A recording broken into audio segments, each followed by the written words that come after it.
नमस्कार, मैं हूं रत्ना और आप देख रहे हैं सी न्यूज़ भारत। आए रुख करते इस खबर की ओर। खबर गोंडा से है, जहां विकसित भारत की सोच और भारत की वैश्विक ताकत को लेकर केंद्रीय विदेश राज्य मंत्री कीर्तिवर्धन सिंह ने गोंडा में बड़ा बयान दिया। अमेरिका के पूर्व राष्ट्रपति डोनाल्ड ट्रंप के टैरिफ वापसी के फैसले से लेकर देश की आंतरिक व्यवस्थाओं तक केंद्रीय मंत्री ने कई अहम मुद्दों पर खुलकर अपनी बात रखी। विकसित भारत योजना के लाभों की जानकारी देने गोंडा पहुंचे केंद्रीय विदेश राज्य मंत्री कीर्तिवर्धन सिंह ने मीडिया से बातचीत में कहा कि भारत आज दुनिया की सबसे मजबूत अर्थव्यवस्थाओं में से एक है और ये बात अब अमेरिका के पूर्व राष्ट्रपति डोनाल्ड ट्रंप की भी समझ में आ गई है। तभी उन्होंने टैरिफ से जुड़े फैसले में वापसी की। नई एजेंसी के गठन से जुड़े सवाल पर केंद्रीय मंत्री ने कहा कि भारत अपनी नीतियों पर मजबूती से आगे बढ़ रहा है और यदि भविष्य में कोई नई स्थिति सामने आती है तो भारत अंतर्राष्ट्रीय नियमों और प्रक्रियाओं के अनुसार ही आगे कदम बढ़ाएगा। गोंडा के मेडिकल कॉलेज में अव्यवस्थाओं को लेकर केंद्रीय मंत्री ने चिंता जताई। उन्होंने कहा कि अस्पताल और मेडिकल कॉलेज से जुड़ी जो भी कमियां सामने आई हैं उन्हें जल्द दूर किया जाएगा और स्वास्थ्य सेवाओं में सुधार किया जाएगा। वहीं स्वामी अविमुक्तेश्वरानंद से जुड़े सवाल पर केंद्रीय मंत्री ने स्पष्ट कहा कि कोई भी व्यक्ति कानून से बड़ा नहीं हो सकता। उन्होंने ये भी कहा कि जिम्मेदार पदों पर बैठे लोगों को कानून का पालन करना चाहिए।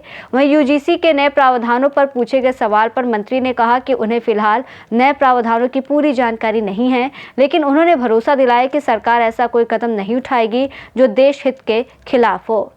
तो इसमें भ्रष्टाचार को रोकने के लिए इसमें सबसे बढ़िया बात, सबसे मजबूत बात ये किया है क्या मॉनिटरिंग आपकी यहाँ अस्थायी और प्रदेश सरकार द्वारा ही की जाएगी और इससे इसमें जो भ्रष्टाचार था वो खत्म होगा। और इसके साथ साथ जो पक्के काम का जो रेशियो था, पहले एक ब्लॉक को लेकर 60-40 मेंटेन होता था।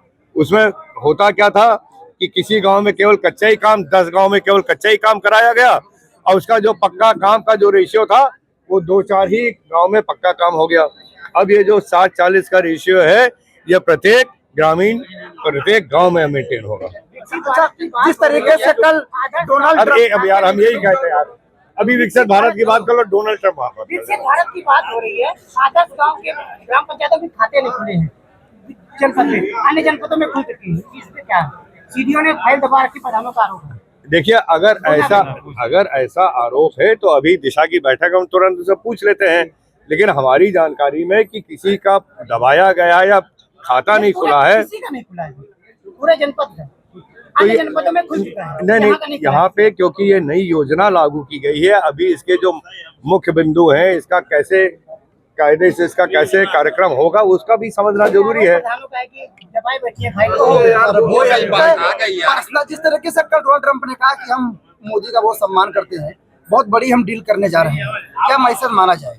आप एक बार फिर से वो बैकफुट पे आए हैं। ये मैसेज अगर हम बहुत छोटे में कहना चाहें तो आप इसको ये मैसेज मानिए कि भारत देश बहुत मजबूत हो गया है, हम लोगों की व्यवस्था मजबूत है, हम लोगों की अर्थव्यवस्था मजबूत है, हम लोगों का सैनिक बल मजबूत है। यही आप मैसेज मानिए अगर हम बहुत छोटे में कहना चाहें कि आज भारत की ताकत को पूरा देश, पूरा विश्व मानता है और हम लोगों की अर्थव्यवस्था मजबूत हो चुकी है। हम लोग ट्रंप या और अन्य देश अगर जिस तरह से ये जो टैरिफ लगाने की बात कर रहे हैं, ये उन लोगों की भी समझ में आ गया कि हम लोगों की अर्थव्यवस्था मजबूत हो गई है और उनके टैरिफ लगाने से बहुत ज़्यादा कुछ नुकसान नहीं कर पाएंगे।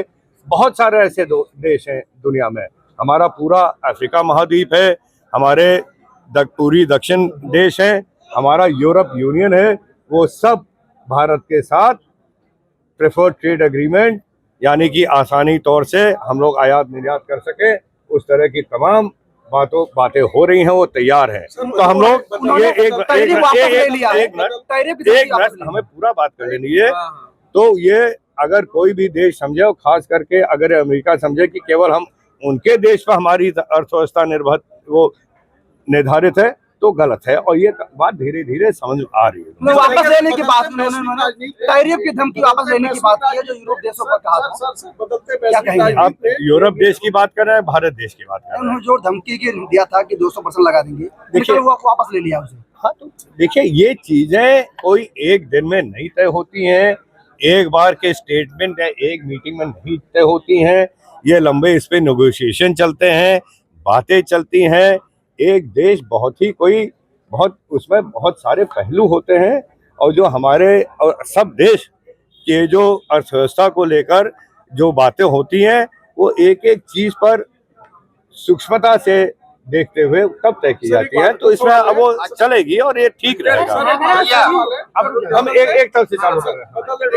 बदलते वैश्विक जो है राजनीति में जो स्थितियां हैं, भारत के चारों तरफ स्टिंग अप पर बनाने वाला चाइना, अब रिक की बात की जा रही है, तो क्या रिक रिक की बात की जा रही है, तो क्या इसमें मतलब भारत का कोई भरोसेमंद साथी है? क्या चाइना पे भरोसा कर सकते हैं? क्या अमेरिका पे, क्या रसिया पे भरोसा कर सकते हैं कि आने वाले समय में चाइना के साथ देगा? आपने बदलते विश्व के दृश्य की बात की, बहुत सही आपने कहा है।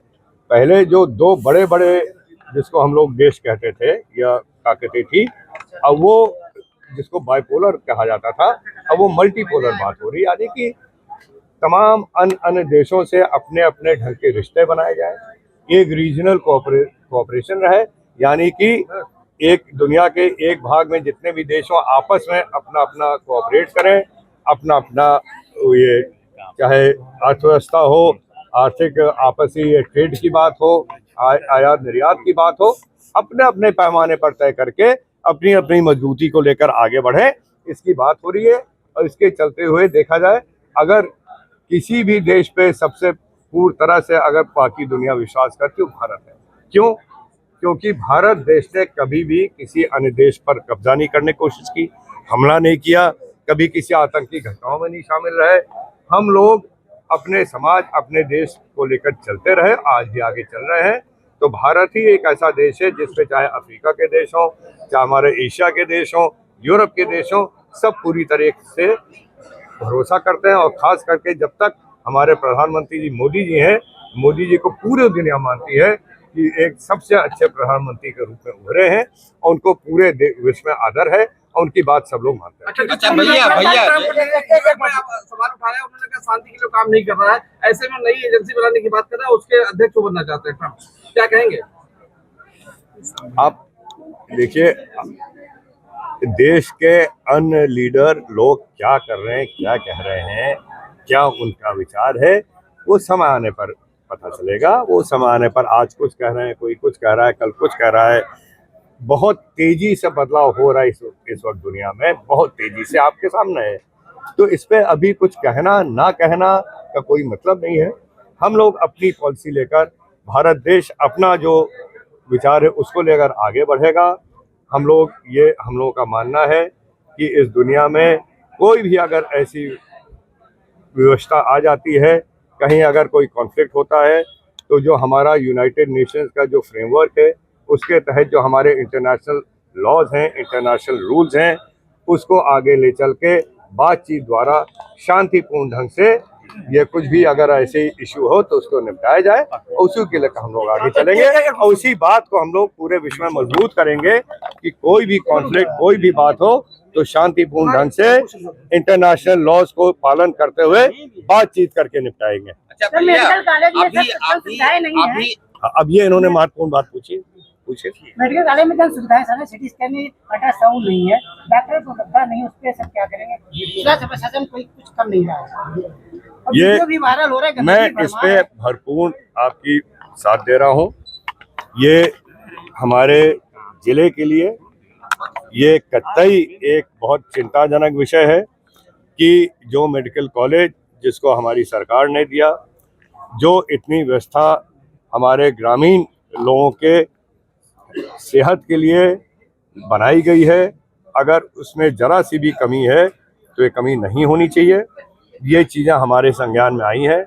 इसको लेकर मैंने तुरंत ही जिलाधिकारी से फ़ोन पर भी बात की, उनको एक लेटर भी लिखा, और उसके तहत एक समिति यहाँ बनाई गई है, जांच समिति अपना काम कर रही है।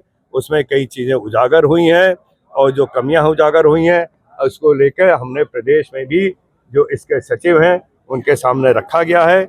और बिंदुवार, आप ध्यान से सुन लीजिए, बिंदुवार, चाहे सीटी स्कैन की मशीन की ज़रूरत हो, चाहे हमारे यहाँ जो वार्ड है उसमें जो गंदगी उसका विषय हो, इसको मैं आपसे वादा करता हूँ कि इसको बहुत जल्दी इसको बिंदुवार निपटा के पूरा फोकस आजकल हम लोगों का यहाँ की चिकित्सा व्यवस्था पर है, चाहे महिला अस्पताल है, पुराना अस्पताल है, या ये हमारे जो मेडिकल कॉलेज है, इसको सुधार के ही हम लोग रहेंगे। भैया ये देश सनातन धर्मी है, यहाँ ये देश सनातन धर्मी है, हजारों साल पुराना देश है। यहाँ साधु सन्यासियों के नाम से ही ये देश माना जाता था, लेकिन माघ मेले में एक शंकराचार्य के प्रति ऐसा व्यवहार हुआ कि उनको धरने पे बैठना पड़ा। आपका क्या नजरिया है? जो आदमी जितना ऊंचे स्तर पर पहुंचता है उतनी ही उसकी जिम्मेदारी होती है। आप शंकराचार्य, कोई भी शंकराचार्य हो, चाहे राजनीति के क्षेत्र में हो, जिस तरह आपका पोजीशन बढ़ता है उस तरह जिम्मेदारी भी बढ़ती है। और अगर हम ही कानून व्यवस्था तोड़ने लगे तो बाकी क्या होगा?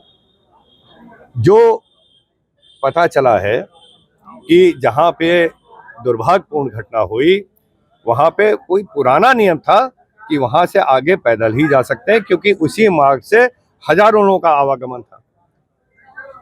उस पे अगर कोई आदमी, कोई व्यक्ति और ऊंचे दर्जे के व्यक्ति अगर अपना रथ लेके जाने की कोशिश करें तो क्या अगर उससे कोई अप्रिय घटना हो जाए, उससे कोई मृत्यु हो जाए जो बाकी श्रद्धालु जा रहे हैं, तो उसका जिम्मेदार कौन होता? तब फिर यही होता कि प्रशासन क्या कर रहा है। और इस तरह के कोशिश को अगर प्रशासन ने रोका तब सवाल उठ रहा है कि इस तरह धार्मिक आदमियों के साथ ऐसा क्या हो रहा है। तो कहीं ना कहीं हम लोगों को कानून व्यवस्था भी तो देखनी है। और मेरा ये मानना है कि देश में कानून व्यवस्था से ज्यादा महत्वपूर्ण ना कोई व्यक्ति है और ना कोई अन्य व्यवस्था है। तो ये तो शंकराचार्य, इन्होंने इलेक्शन लड़ा था बिहार में, 243 लोगों को लड़वाया था।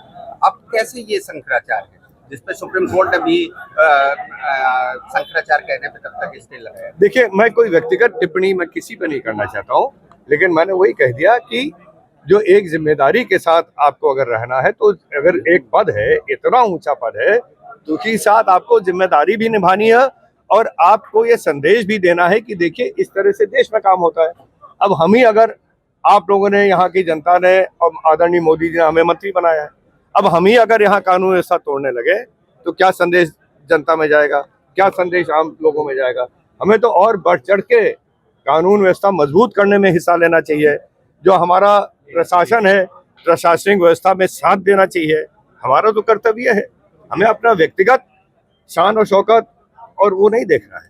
अच्छा मंत्री जी, यूजीसी के नए प्रावधान आए हैं, उसको लेकर तमाम तरह का बवंडर आरोप लगाया जा रहा है कि इससे जो सवर्ण छात्र हैं उनका नुकसान होगा। इस पर आपका क्या नजरिया है? देखिए, यूजीसी के जो नए प्रबंध हैं, इसके बारे में जो आपने सवाल किया, इस पे फिर या तो हमें अध्ययन करने का मौका दीजिए, मैं देख लूं कि क्या है। लेकिन मैं इतना एक चीज गारंटी के साथ कह सकता हूं, ये सरकार कोई भी ऐसा काम नहीं करेगी जिसमें किसी भी एक समाज के किसी भी हिस्से को कोई नुकसान पहुंचे। हम लोग सवर्ण छात्रों के पर FIR हो जाएगी अगर वो इक्वालिटी को कोई आरोप लगा देता है तो। देखिए, ऐसे आप सोच रहे हैं ऐसे ही कोई आरोप लगा देगा, ऐसे ही कोई FIR हो जाएगी, गलत धारणा है। इन अफवाहों में मत पड़िए। हम लोगों ने हर व्यवस्था मजबूत किया है, हर स्तर पे लोगों का जनजीवन आसान किया है और सुरक्षित किया है। तो ऐसी कोई व्यवस्था सरकार नहीं करेगी जिसमें कोई अपने आप को असुरक्षित समझे।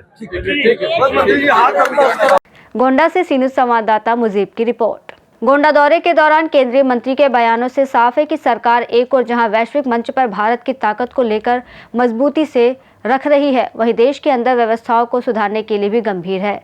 इस रिपोर्ट में फिलहाल इतना ही। देश और दुनिया की तमाम बड़ी खबरों के लिए आप देखते रहिए सी न्यूज़ भारत।